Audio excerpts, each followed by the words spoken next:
I don't kick up a fuss when Jasper Sutton's childhood sweetheart once again takes my spot in the front passenger seat.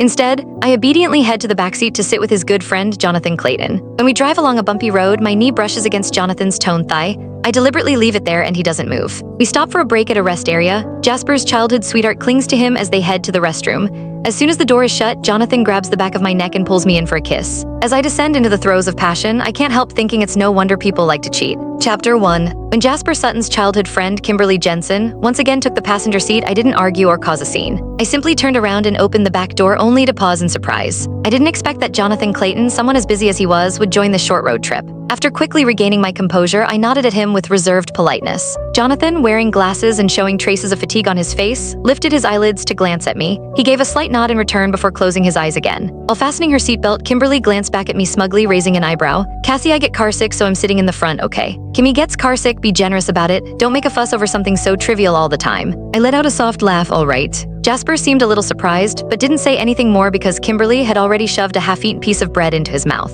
"This tastes bad, help me finish it, okay, Jazzy?" Without even frowning, Jasper naturally ate the rest of the bread. Kimberly glanced at me through the rearview mirror, sticking out her tongue playfully. I ignored her and grabbed a bottle of soda, trying to open it. The cap was tight and I still couldn't get it off after 2 attempts. Up front, Kimberly was pouting as she handed her bottle to Jasper. "Jazzy, I really can't open it, you know I have no strength in my hands." Jasper just looked at her dotingly before effortlessly opening the bottle for her. Then the two of them took turns sipping from it without the slightest intention of avoiding intimacy. I felt a wave of nausea. Just as I was about to set my bottle down, a man's hand suddenly reached over and took it from me. Under the sleeve of a black casual suit, the cuff of a silver gray shirt could be seen, neatly fitting around a slender wrist. The hand was beautiful, long, defined fingers with nails trimmed short and clean. His fingers looked like polished silver in the shifting light reflecting through the car window. While I was still stunned, Jonathan had already twisted the cap open and handed the bottle back to me. The car's music started playing at just the right moment. I quickly took the bottle and murmured a soft thank you. Jonathan gave a slight nod and closed his eyes again. He must have just come off a night shift at the hospital. Faint red veins were visible in his tired eyes. I sipped the soda slowly. The car had merged smoothly onto the main road.